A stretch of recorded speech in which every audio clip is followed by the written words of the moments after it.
Mesdames, Messieurs, peuple congolais, chers membres de la diaspora, pour info, historiquement, lorsque les mots MAUX, c'est-à-dire toutes les douleurs qu'une personne ou une nation ou société donnée peut subir ou ressentir, ces douleurs, qu'elles soient physiques, psychologiques ou émotionnelles, historiquement, lorsque les mots, les injures, les menaces, l'injustice, l'oppression, les inégalités, les crimes, la barbarie, la haute trahison ne suffisaient plus dans une nation ou société donnée que le danger est proche.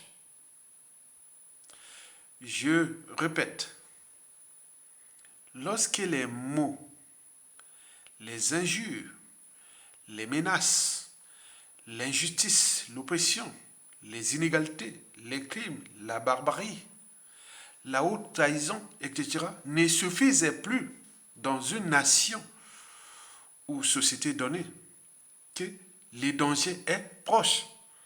C'est le cas de notre pays. Mesdames, Messieurs, peuple congolais, chers membres de la diaspora, au regard de l'hécatombe de la condition humaine, sociale et existentielle qui sévit dans notre pays, où les Congolais, en majorité, vivent désormais comme des rats, des cafards.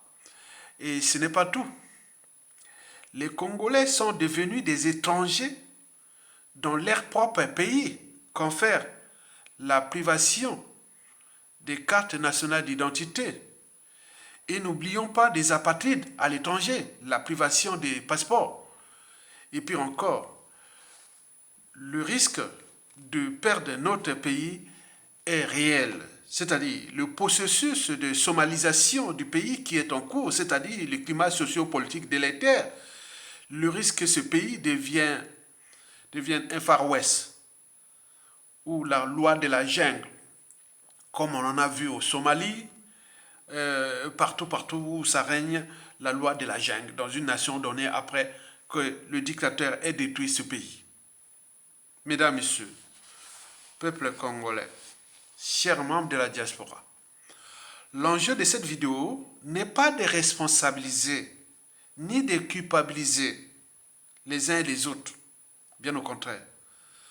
L'enjeu de cette vidéo est de se questionner, de s'interroger à pourquoi nous avions individuellement et collectivement tout renoncé à la liberté, à la dignité et à la souveraineté de nous, peuple congolais, du nord au sud et de l'est à l'ouest, tant au niveau civil, politique, militaire et religieux. Mesdames, Messieurs, peuple congolais, chers membres de la diaspora, devant l'hécatombe de la condition humaine et de la citoyenneté, puisqu'il y a privation des cartes nationales d'identité aux Congolais même des souches et de passeports aux Congolais même des souches, puisque pour avoir ces cartes d'identité ou des passeports, devient le parcours des combattants. Alors, pourquoi sommes-nous inertes ou impuissants à nos souffrances, au déclassement de notre pays? Mesdames, Messieurs, peuple congolais, chers membres de la diaspora, comment cela se fait-il que M. Denis Sassou Nguesso, le dictateur, nous traite depuis déjà ces 20 dernières années comme ses sujets, ses indigènes et ses esclaves, voire comme des bétails humains, au regard déjà de son capital d'essai qui avoisine déjà le million de morts, sans que nous puissions se soulever ou se rebeller ou se révolter contre lui, tant au niveau civil, l'insurrection populaire, ou militaire, un coup d'état militaire salutaire. Mesdames, Messieurs, peuple congolais, chers membres de la diaspora, comment cela se fait-il que le dictateur Denis Sassou Nguesso se conçoit désormais comme un concurrent armé sans qu'aucune force populaire ou militaire puisse prendre ses responsabilités ou les chasser pour sauver les vies et le pays. Mesdames, Messieurs, peuple congolais, chers membres de la diaspora, au cours de ces 20 dernières années, tout a été dit et redit au sujet de la dictature France-Afrique de M. Denis Sassou Nguesso. Mesdames, Messieurs, peuple congolais, chers membres de la diaspora, au regard de ce qui précède, alors, qu'est-ce qui bloque pour chasser Denis Sassou Nguesso et sauver les vies et le pays de la mort annoncée? Historiquement, il y a eu des peuples qui ont perdu leur nation. Des cas d'école sont nombreux dans ce monde-là, historiquement. Nous risquons de perdre notre pays. Et continuer à jouer aux collabos, aux infiltrés, aux traites, aux serviteurs gênants et tout compagnie, aux indigènes, aux esclaves de Sassou Nguesso, parce que l'indigène ou l'esclave n'a pas de droit, n'a que des devoirs de se soumettre. On se soumet à Sassou, on est écrasé. C'est ça, ce qui se passe aujourd'hui. On se soumet à Sassou Nguesso, un être mortel qui n'est que de passage sur terre. On se soumet à lui ou on est écrasé. Et lorsqu'on se soumet, et vous savez que c'est comme dans la mafia, vous trouverez tout dans la mafia, sauf la sortie. Donc vous ne pas, de toute façon, vous n'allez pas s'en sortir. Qu'on se soumet à lui, vous n'allez pas s'en sortir. Et quand on ne se soumet pas à lui, on est écrasé, au pays comme dans différents diasporas. Et surtout qu'ils ont des pièces administratives et autres. Donc qui ont entraîné, conditionné les uns et les autres à ce que je vais vous dire, pourquoi ça bloque. Mesdames, Messieurs, peuple congolais, de ce qui précède, alors, qu'est-ce qui bloque pour chasser Denis Sassou Nguesso et sauver les vies et le pays de la mort annoncée?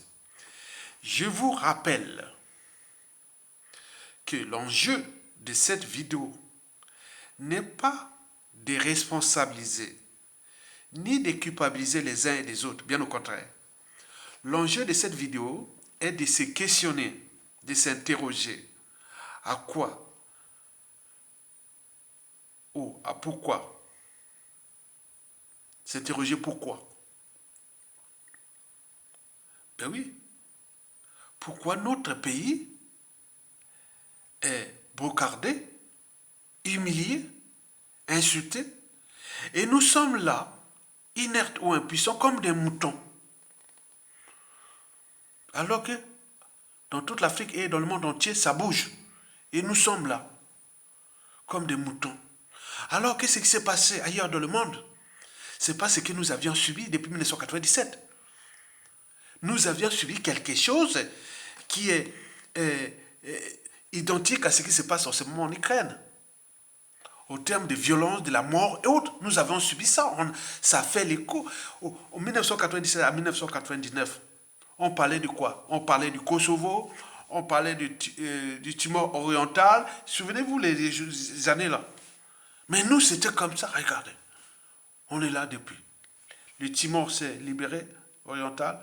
Le Kosovo, maintenant, voilà. On peut en multiplier les exemples. Mais là, nous sommes là comme ça. Il y a un problème, il y a un souci. Donc, il faut se questionner. Parce que se questionner, c'est la raison déjà. La raison nous permet de douter, de réfléchir, de se structurer, de s'organiser et d'agir à la différence des émotions et de l'appartenance. Ça n'amène nulle part. Donc il faut réfléchir, la raison de réfléchir. Donc nous sommes là pour éveiller les consciences. Parce que lorsque les consciences s'éveillent, le peuple se transforme. Des choses se transforment. Mesdames, Messieurs, peuple congolais, notre pays est brocardé. On est milliers partout. Mais nous sommes là, comme des moutons. Ben oui. Alors que le responsable est coupable de ces soucis ou de ces problèmes auxquels nous vivons, mais c'est M. Denis Sassou Nguesso. Il risque de partir sans être humilié ou payer la rançon de la gloire, comme la plupart des dictateurs. On vous le répète, ça soit à 85 ans, il est malade. Et donc, il risque de partir sans être humilié, ni payer la rançon de ses crimes et ou de la haute trahison. C'est possible. D'autant plus que, au niveau du système, on cherche à le faire partir sans être jugé pour que demain, Sassou Nguesso devienne leur alibi. Mais c'était Sassou qui avait fait ça, hein, il n'est plus là. Et c'est Sassou Nguesso qui avait fait ça, il n'est plus là. C'est ça, l'enjeu du statu quo aujourd'hui pour ce système-là, pour qu'il devienne demain l'alibi. Mais en attendant, le pays est en train d'être détruit. N'oublions pas la France-Afrique. Avec Sassou Nguesso, ils ont un pacte depuis 1997. Vous imaginez que Sassou devant le tribunal de grande instance de Brazzaville ou devant la CPI? Certainement pas. La France ne lâchera pas cette affaire-là, que des secrets d'État et beaucoup de choses. Sassou, ah non. Donc, sur ce plan, nous avons déjà perdu beaucoup de choses. Peut-être nous allons perdre beaucoup de choses. Donc, il faut en tenir compte que Sassou risque de partir sans être jugé ni humilié. Déjà, au niveau du système, il veut le protéger pour qu'il devienne la Libye. Mais au niveau de la France-Afrique, c'est des secrets d'État et autres. Vous avez vu un dictateur France-Afrique qui a servi la France contre votre pays autre, jugé ici, partout dans le monde? Certainement pas. Sassou et Ebembe Adoula, c'est du gibier dans le filet France-Afrique. Au moment qu'ils verront que bon, ben, c'est bon, ben, allez. Mais nous sommes là en train de se diviser, c'est haïr et autres. On perd notre temps.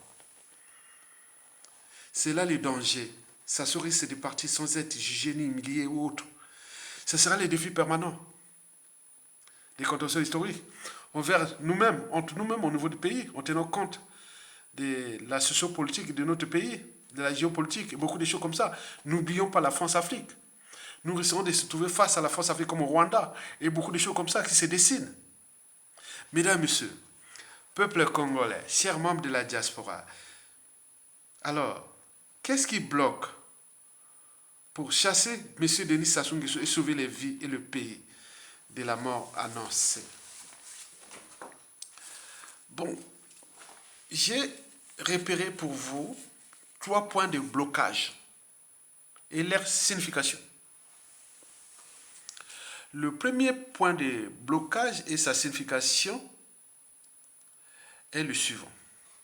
Vous savez que le Congo, c'est un tas, un millefeuille d'injustice, d'oppression, d'abarbarie, des crimes, de rancunes, de règlements de comptes en dormance, de contentieux historiques non réglés. C'est un millefeuille, c'est une énergie potentielle qui est là. C'est une énergie potentielle, c'est une bombe atomique qui est là, le Congo. Donc, millefeuille, donc on met ça fait comme ça, millefeuille. Là, il y a les conflits nord-sud.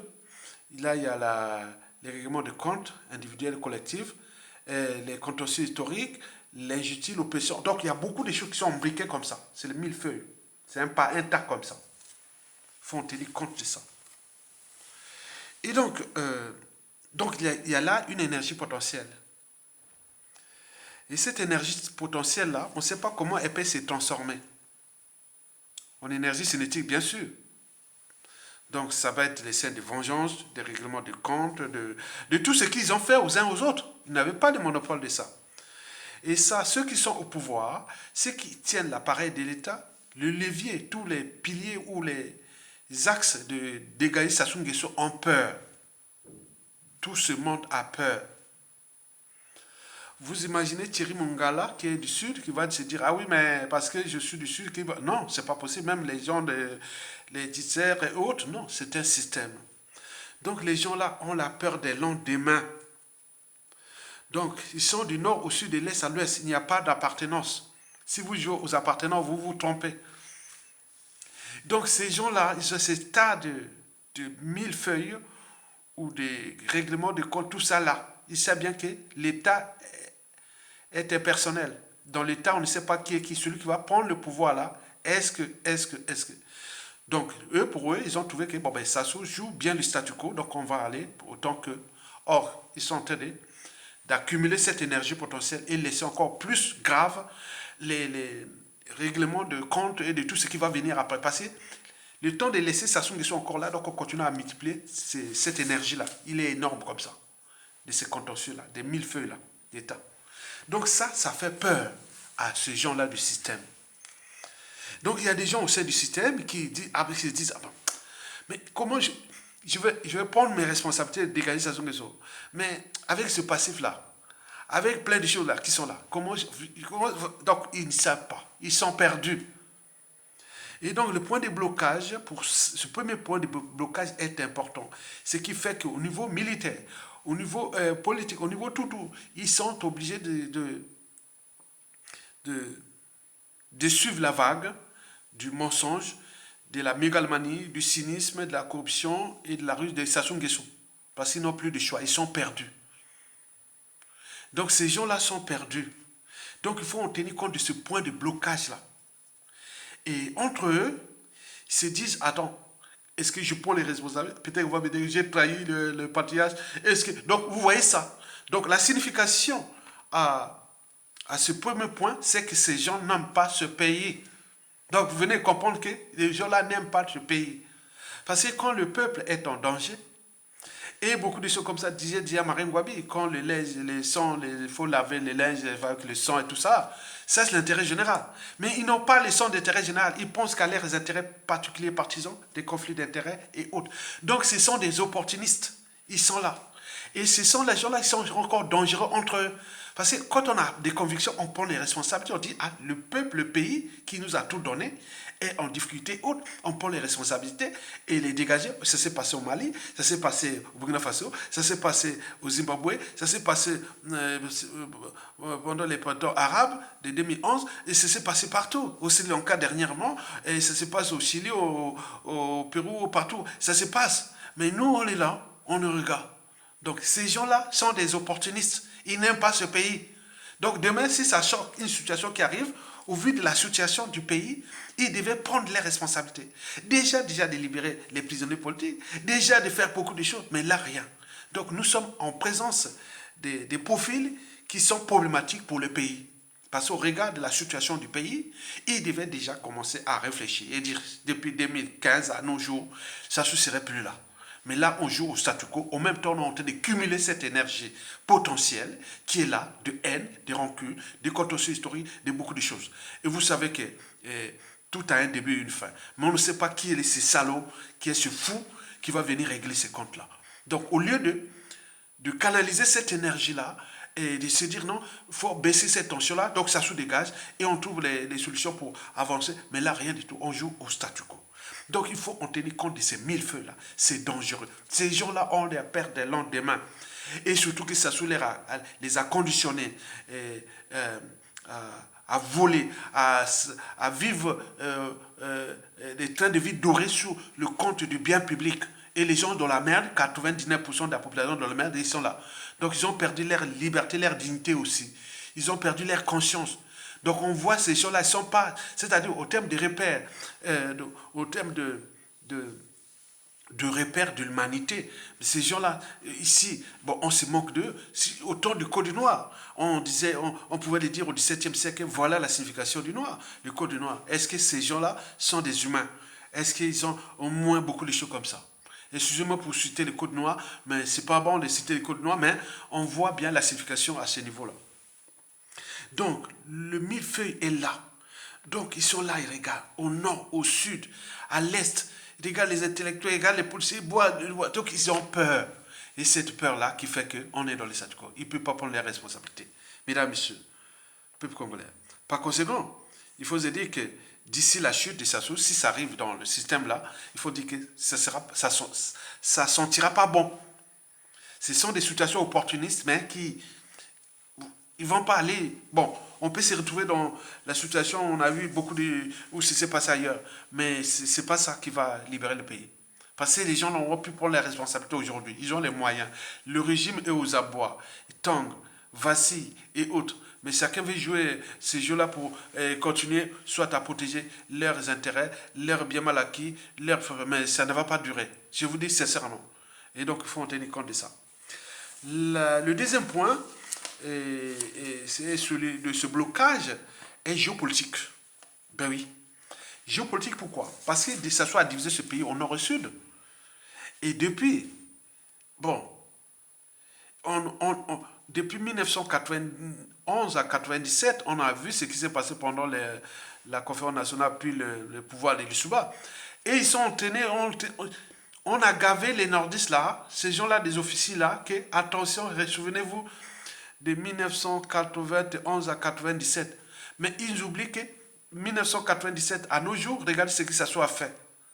Si ce qui s'est passé en 91-92, on sortait de la période post-marxiste-léninisme, mais de la fin de la guerre froide, mais puisque cette période-là, je connais très bien.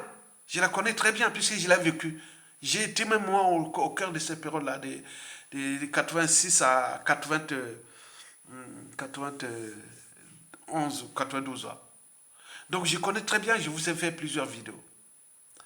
Et donc, là, dans la mentalité de ces gens au nord là-bas, malgré les catombes de la condition humaine, sociale et autres, malgré que ça soit tué, massacré tous les nordistes là, ceux qui l'ont aidé et autres, donc ils sont, c'est-à-dire les gens par émotion, par appartenance, se disent, ah tiens, si on lâche Sassou Nguesso, qu'est-ce qu'on va devenir?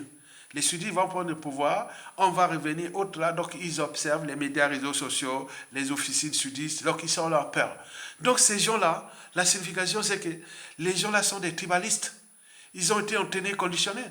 Le paradoxe, c'est que leurs enfants, grâce aux moyens de l'État dont ils ont volé autres, leurs enfants sont à l'étranger, en Occident. L'Occident n'est pas constitué que des Noirs ou des gens de leur tribu.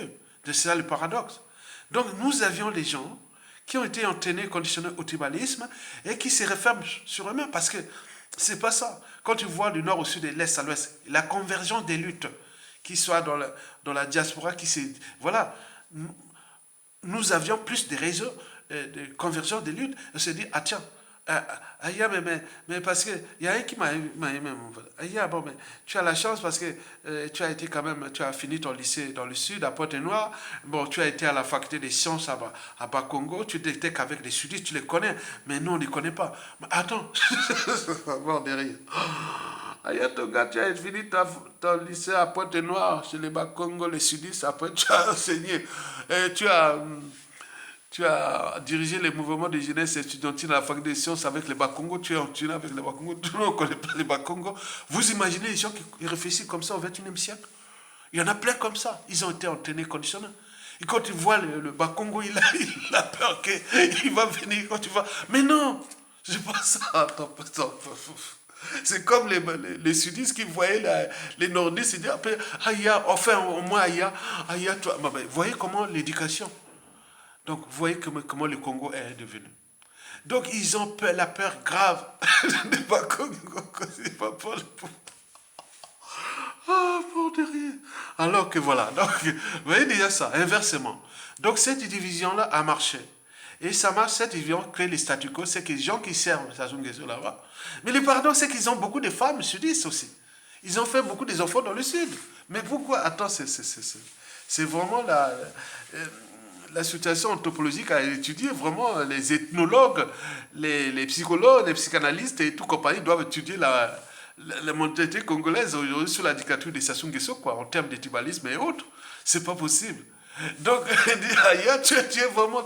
Mais toi, tu es tant mieux. Tu es avec les Bakongo. Mais non, ce sont des Congolais. Ce ne sont pas des Bakongo. Ce sont des Congolais. Et donc, pourquoi? Ah là là là, c'est pas possible. Donc, ce point-là, c'est un point de blocage. Ceux qui ont l'appareil de l'État, la possibilité de prise de décision de déposer Sassou Nguesso, qui, historiquement, depuis le coup d'État, ont tous les moyens de pression, que je ne parle plus de moyens de l'État, ce sont des moyens de pression exercés contre la population, qu'il soit du nord au sud, de l'est à l'ouest, bon, pourvu de se soumettre. Mais si tu ne te soumets pas, qu'il soit du nord au sud, de l'est à l'ouest, tu subis la même injustice, la même oppression, la même barbarie, les mêmes crimes. On en connaît. Donc, pour connaître la nature d'un régime tyrannique de type Sassou Nguesso, antisocial et criminel, il faut comprendre ses moyens de pression. Les moyens de pression sont au pays. Là-bas, on parle de paix d'identité, on parle à la diaspora, on parle de passeport et autres. Donc on voit bien ce qu'ils subissent. Moi, je dis que moi j'ai eu la chance d'avoir ce passeport biométrique là au début qu'on mettait en 2010. Depuis là, je n'ai plus ce passeport-là du Congo. Donc, on le sait. Donc on nous informe qu'il ne faut pas aller là-bas, ils ont mis les moyens complexes et autres, mais pour que, voilà, donc il faut faire, ça devient, les passeports, parfois les passeports c'est un moyen de chantage et dangereux, c'est un moyen de mise à mort. Parce que je vous ai expliqué les mécanismes. L'ambassade du Congo-Brazzaville à Paris, j'ai l'œil là-bas, je connais comment c'est les circuits. Voilà, j'ai l'œil là-bas, je connais A à Z. Même s'ils cachent les trucs, ça ne pas au Congo, on connaît. On connaît toutes les méthodes de chercher à empoisonner, à éliminer les opposants et autres ici en France ou à l'étranger. Et c'est ça le danger.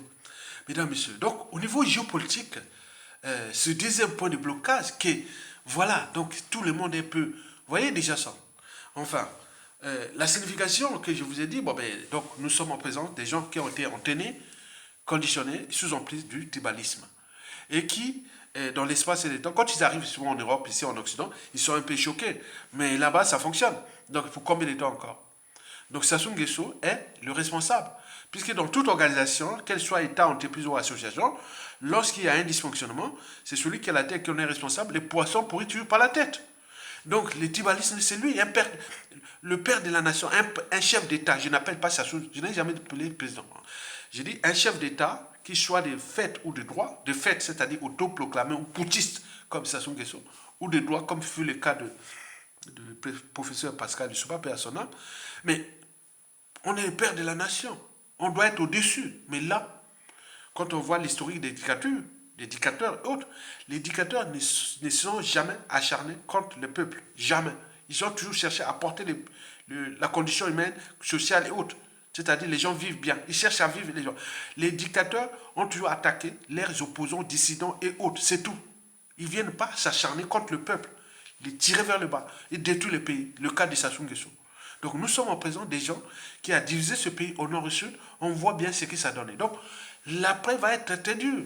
Parce que quand une dictature a duré, antisociale et criminogène a duré X années, par exemple 40 ans, il faudrait la moitié de ce temps passé pour reconstruire une nation nouvelle. Donc si la dictature de Sassou Nguesso aujourd'hui arrive à la 39e année, donc il faudrait au moins 20 ans pour réformer les Congolais nouveaux. 20 ans. 20 ans. Nous, on sera peut-être, si encore en vie, on sera déjà grand-père, on marchera déjà, pas grand-père, pas grand-père, on sera, dans 20 ans, je serai, dans 20 ans, bon, encore, bon, dans 20 ans, j'ai pas, bientôt, j'aurai peut-être 79 ans, bon, bon, disons, 30 ans, bon, je serai à 90 ans si j'ai envie, bon, vous voyez déjà ça. Donc, il faut se dire que le pays est fauché à cause de cette géopolitique-là, qui nuit gravement à la lutte. Parce que devant la diversité, on ne doit pas chercher à se diviser, bien au contraire, on devait s'unir, parce que c'est au gré des épreuves qu'on construit les peuples et les nations. Et donc c'est ça l'objet de,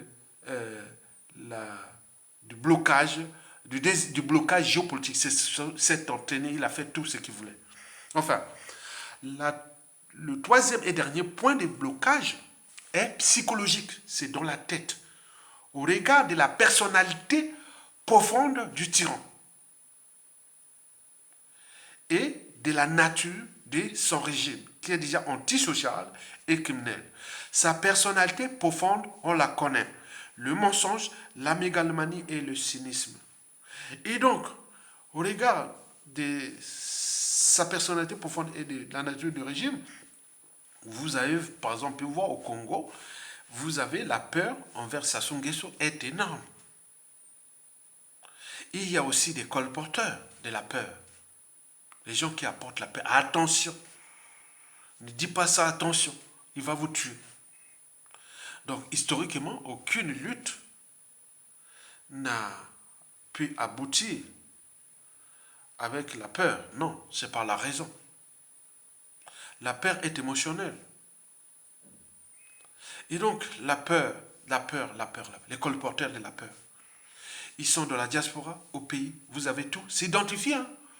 Parce qu'ils jouent malais ici, par exemple, dans la diaspora, ceux qui font ça, mais les Congolais du nord au sud de l'est, ça doit être les patriotes. Au moment de la chute des stations, on va vous rappeler ça. Et monsieur, voilà, vous étiez un colporteur de la peur dans la diaspora. Vous étiez point. Si vous évitez ça, les colporteurs de la peur. C'est-à-dire, attention, il va pas nous tuer et autres. Et donc, ces colporteurs-là, on joue un rôle vraiment, oui, moyennant aussi, parce que ce sont des réseaux, des officines, des réseaux qui sont là. Hein. Donc, quand on leur demande de mettre les gens de la rue à Brazzaville, oh, les quartiers nord, quartier sud. Non, non, non, parle pas des quartiers nord-sud.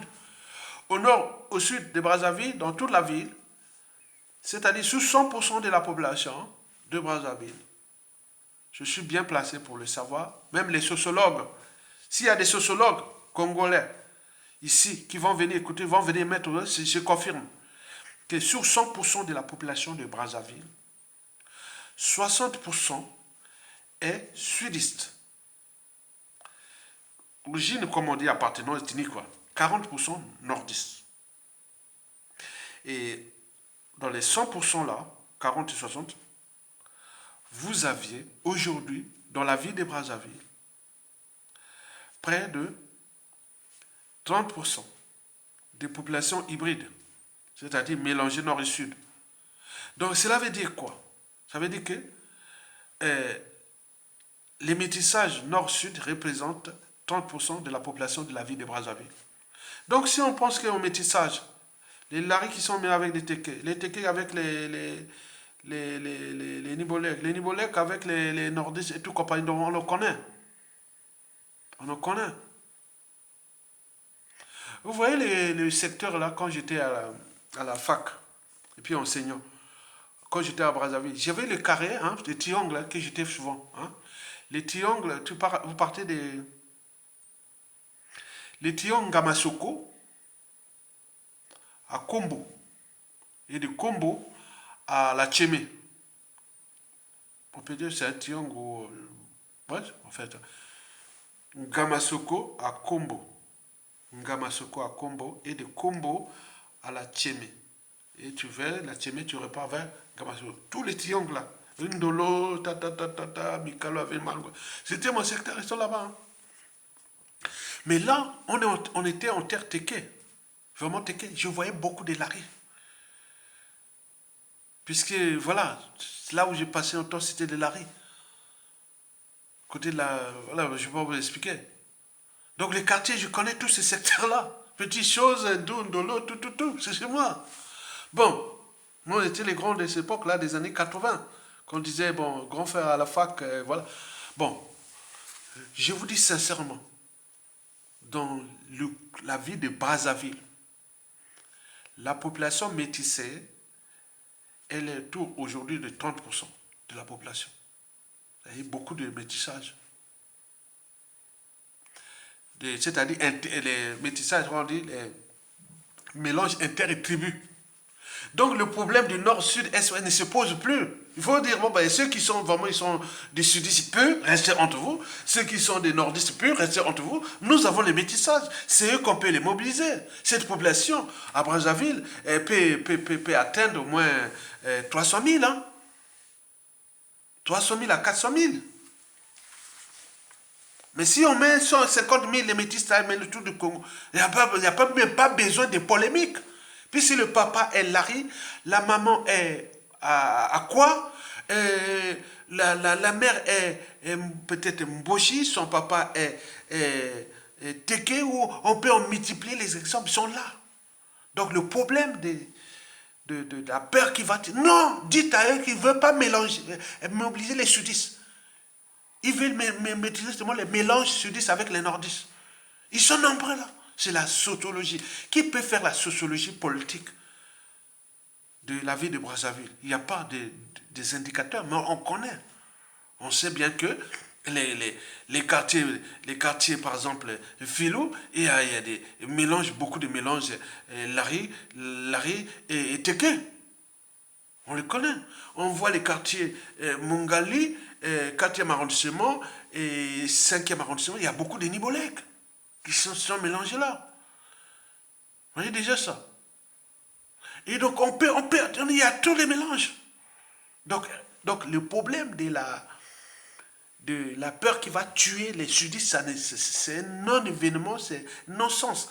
Donc, chaque année, aujourd'hui, depuis 2015 déjà, où le 4 de la condition humaine est au fond, chaque année, il en meurt plus de 1000 personnes à Brazzaville à cause des conditions de vie indignes, de tout âge. 1000. La vie, c'est la vie. Mais si on en meurt 1000 par jour, à cause des conditions de vie indignes, est-ce que, au regard de la situation actuelle, ou du contexte politique et géopolitique actuel, où il y a eu des règlements politiques et militaires dans le Nord, le Nord n'est plus uni, parce que ce que je vous dis, ça ne veut rien dire. C'est seulement les gens là qui sont derrière le pouvoir, comme on voit les sudistes aussi qui sont derrière le pouvoir de Sassou-là, qui ont été les déclassés, les jouer, gérés comme des bétails humains. Le Nord n'est plus uni, il n'y a pas. Au Sud, les contentieux historiques sont là. Mais le Sud aussi n'est plus uni, parce qu'il y a trop de contentieux historiques aussi. Donc, penser à que Sassou va tuer au corps les sudistes ou autres, non. Ça, c'est 97, même s'il y a eu en 2016. Mais parce que on était dans le... Pourquoi Sassou a déplacé? Est-ce que Sassou tue encore à Brazzaville? Depuis le coup d'État. Il ne tue plus à Brazzaville. Hein. Après le coup d'État et les opérations qu'il y a, il tue que dans le pôle là-bas, pour les déplacer là-bas. Il ne fait plus à Brazzaville. Pourquoi? Parce que ça peut créer quelque chose d'imprévisible. Sassou, observez vous-même. Est-ce que Sassou a encore tué massivement comme il bombardait dans les quartiers sud de Brazzaville dans les années 97 à 2000? Est-ce qu'il fait encore? Non. Il faut avoir une lecture historique de la situation politique, sociale, culturelle ou de l'action de la lutte. Sassou a peur que ça se... Non, il ne peut pas. Mais pourquoi il ne peut pas? Parce que ça risque de déclencher quelque chose de nouveau. D'autant plus que les médias et les réseaux sociaux sont passés par là. Donc la peur envers Sassou Nguesso est imaginaire. Je le reconfirme. Je l'ai dit pendant les assises nationales du Congo sur la place de Paris. Il y a des... Je peux vous en citer. Et ceux qui ont dit, oui, ils peuvent dire historiquement, personne ne peut le contester. Ils sont encore là. Benjamin Tungamani, il est là, il connaît. Alexis Miayoukou, il connaît. Et même l'ancien ministre de l'économie et des finances, Jean-Luc Malika, il connaît. Moi, je te le dis, non, la peur envers Sassou Nguesso est imaginaire. Je l'ai démonté au cours des tribunes dans les assises nationales du Congo sur la place de Paris en 2014-2015. Et donc, vous voyez déjà, et je continue à confirmer, la peur est imaginaire. Les neuroscientifiques, les psychologues, ils doivent les tenir compte de ça. Sassou ne peut plus massacrer massivement les populations de la ville de Brazzaville. Si c'est massacre, parce que ça va créer quelque chose de détonateur avec l'opinion internationale, les médias, les réseaux sociaux, ça va créer quelque chose qui va aller très très vite. Donc, il sait que ça va aller très très vite. Parce qu'il sait, hein, lumbe. Donc, les gens attendent que ça. Il va le tuer comment? Donc, mettons les gens dans la rue. C'est la seule possibilité de sortir de là par la force vive qui sera là pour imposer une transition politique consensuelle, autre. Mais parce que si on attend ces gens-là, ils vont organiser les coups d'État militaires salutaires ou des coups d'État de palais autres. C'est pour se retrouver dans la situation qui s'est passé au Soudan. Hein. On en a vu aussi au Zimbabwe, on en a vu partout, mais ça va se retrouver comme ça. Hein. Donc, il faut que le peuple soit dans la rue. Et la peur envers Sassou Nguesso. Alors, pourquoi ça bloque? Parce que il faut se dire que la peur est là, c'est toute la signification de ce blocage au niveau psychologique. Les gens encore allaient passer. Attends, les cerveaux qui gèrent les émotions, c'est celui aussi de la mémoire. La mémoire courte et la mémoire longue. Et avec tout ce qui s'est passé là, les gens se disent, ah tiens, le gars là c'est un criminel, il va nous tuer. Alors que c'est faux. Puisque chaque jour ou chaque année, il en meurt plus de 1000 personnes à cause des conditions de vie indignes. Et avec la carbonisation du pays, et ça va encore augmenter. Et comme ça va encore augmenter, et donc vous allez faire la comptabilité. Que s'il en meurt chaque jour, faisons un peu de mathématiques, l'algèbre seulement. ou l'arithmétique ou tout. Simple, calcul mental. Ça se passe depuis l'école primaire. Hein. Moi, j'étais bon au calcul mental hein, à l'école primaire. Hein. Bon, j'ai été scientifique, c'est pas pour rien. Bon, bref, faisons du calcul mental. Si, chaque année, il en meurt, chaque année, en prenant chaque mois, au Congo, à cause des conditions de vie indignes et tout ce qui s'est passé, il en meurt 1000 Congolais par mois, du nord au sud, de l'est à l'ouest, à cause des conditions de vie indignes. L'eau, l'eau c'est la vie, l'eau est régalée. Les pressions de la tyrannie, les cas de dévier, tout ça. Bon, non merde. Donc par jour, en un an, ça fait combien? Calculer.